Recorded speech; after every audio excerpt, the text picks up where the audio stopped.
시청자 여러분 반갑습니다. 4월 6일 화요일 손상TV 틈새 방송을 시작하겠습니다. 국민의힘 김종인 비상대책위원장이 이번 4.7 재보선 선거 결과와 관계없이 재보선 다음 날인 8일 공식 퇴임하겠다고 밝혔습니다. 그러니까 지난해 6월 국민의힘 비상대책위원장에 취임한 지 만 10개월 정도가 되는 것입니다. 김종인은 8일 오전에 비대위 회의를 마치고 당을 떠나겠다고 밝힌 겁니다. 그리고 회의를 마친 후에는 공식 기자회견을 열어서 재보선 결과와 관련한 입장도 밝히고 가겠다는 겁니다. 당내 이야기를 들어봤더니 김종인은 일단 퇴임 후에 별다른 정치활동보다는 휴식 아니면 가족여행 같은 것을 생각하고 있는 것 같습니다. 어차피 떠나겠다고 마음을 먹은 김종인 할배를 향해서 제가 다른 말을 하는 것보다는 한 가지 충고 정도는 꼭 해야 되겠다는 생각입니다. 왜냐하면 제가 김종인 할배가 국민의힘에 발을 들이는 그 순간부터 오늘 이 시간까지 제 머릿속에는 김종인 할배는 국민의힘을 떠나주는 게 맞다고 생각이기 때문에 오늘 이 충고를 드리는 겁니다. 김종인 할배보다 어린 제가 충고를 한다고 해서 열받지 마시고 국민의당과 전체 우파를 생각해서 한번 잘 들어주시기 바랍니다. 이번 선거에서 국민의힘이 설령 승리를 한다고 해도 그것은 김종인도 국민의힘도 아닌 야권 단일화를 통해서 이 무소불위의 문재인 정권을 심판하고자 하는 국민들의 분노가 더 크다는 것을 좀 알아주시기 바랍니다.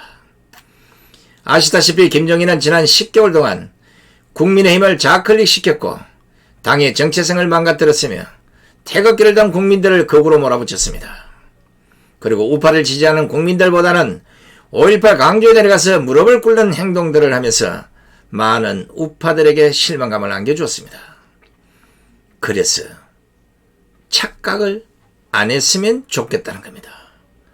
혹시 김종인 자신이 잘해서 아니면 국민의힘이 잘했기 때문에 이번 보궐선거에서 큰 성과를 거둔 것이라고 생각하지 말라는 겁니다. 그것은 오지가나 우파 국민 전체가 김종인이 미워도 국민의힘이 미워도 이번만큼은 야권 단일화를 통해서 정권을 되찾아와야 한다는 절대절명의 순간에 하나로 똘똘 뭉친 결과가 아니겠습니까? 여기에 문재인 정권의 부동산 정책 실패로 인한 젊은 세대들이 결혼의 꿈도 빼앗기고 내 집 마련의 꿈도 빼앗긴 이 꼬라지를 보면서 더 이상 문재인 정권에는 기대할 게 없다. 한순간에 돌아선 이유가 그 밑바탕이 됐을 겁니다.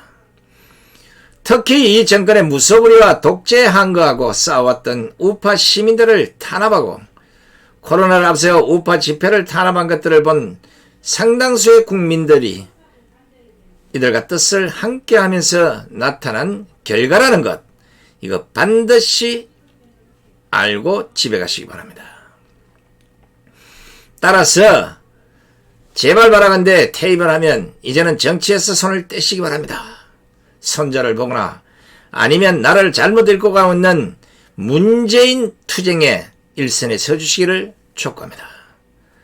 만약에 80 넘은 노욕 때문에 또 다른 생각을 머릿속에 넣어놨다가 대선을 겨냥해서 정치에 나선다면 진짜 우파 국민들은 영원히 국민의힘을 버릴 수 있다는 것도 알아주시기 바랍니다. 그동안 아시다시피 지난 10개월간 김종인이 비상대책위원장으로 있는 국민의힘은 문재인 정권에 대한 투쟁도 전략도 지지자 관리도 당의 정체성도 모두 우파 국민들 열받게 하는 짓만 했기 때문에 그렇습니다. 착각하지 마시라는 겁니다. 김종인의 노력은 있겠지만 김종인의 능력으로 이런 결과가 나타나지 않았다는 거 착각을 하지 마시라고 재차 강조드립니다. 자, 그렇다면 8일에 김종인이가 퇴임을 하게 되면 그럼 국민의힘은 어떻게 되는가? 김종인 퇴임과 동시에 국민의힘은 새 지도부 선출을 위한 전당대회 준비 체제에 들어가게 될 것입니다. 뭐 빠르면 12일인가 비대위 회의가 열린다고 하는데 아마 이날 회의에서 전당대회 준비위원회 구성을 의결할 수도 있습니다. 만약 그렇게 되면 빠르면 5월 중에 새 지도부가 들어설 수 있을 것으로 예상이 됩니다. 일단 새 지도부가 들어서기 전까지는 현재 원내대표가 주호영 원내대표니까 아마 그때까지는 비대위원장 권한 대행을 주호영 원내대표가 맡을 수밖에 없을 겁니다. 그런데 주호영 원내대표도 임기 만료가 5월 말이기 때문에 잠재적 당권 주자로 분류가 되고 있는 겁니다. 당대표 나설 수도 있잖아요.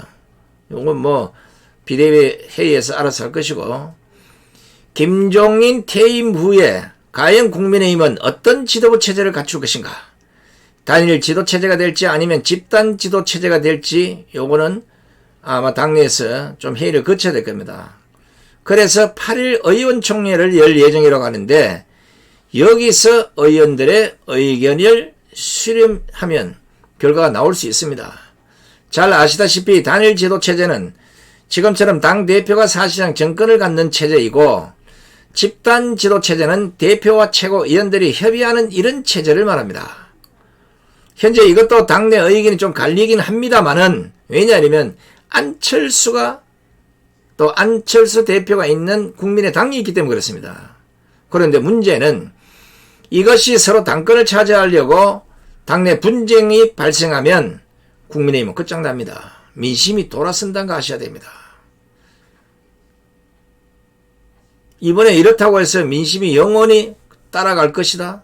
아니에요. 국민의힘도 삐딱하면 한순간에 민심은 돌았습니다. 여기에 국민의힘만의 단일 전대를 치를 것인지, 전당대회를 치를 것인지, 아니면 안철수 대표가 있는 국민의당과 통합을 하고 통합전대를 치를 것인지, 아니면 통합을 전제로 하고 통합전대를 치를 것인지, 이것도 아마 그때 결정을 해야 될 겁니다.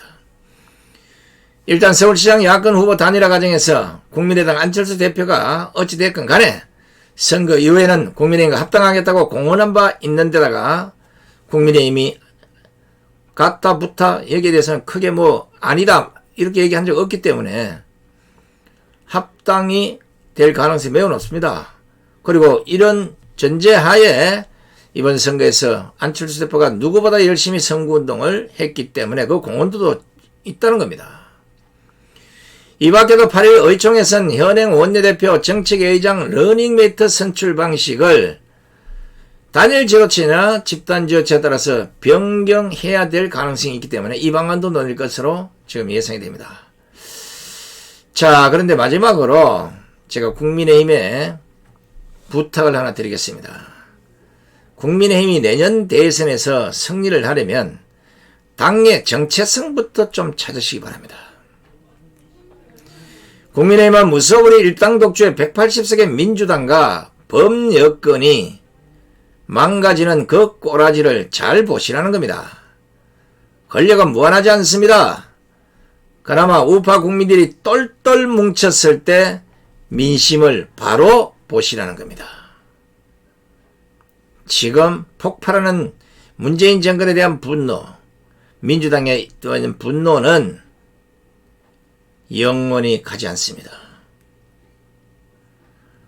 만약에 국민의힘이 정체성을 바로잡지 못하고 오락가락 당에서 안 좋은 소리만 들려오면 국민은 또다시 국민의힘을 버리게 될 것입니다. 정신 바짝 차리시기 바랍니다. 그리고 김종인 할배는 이제 집에 가서 편히 좀 쉬시기 바랍니다. 겉으로 오메기떡, 황칠 오메기떡 관심 많이 가져주시기 바랍니다. 이제 선거 오늘 밤 12시까지 운동을 할 수 있다고 합니다.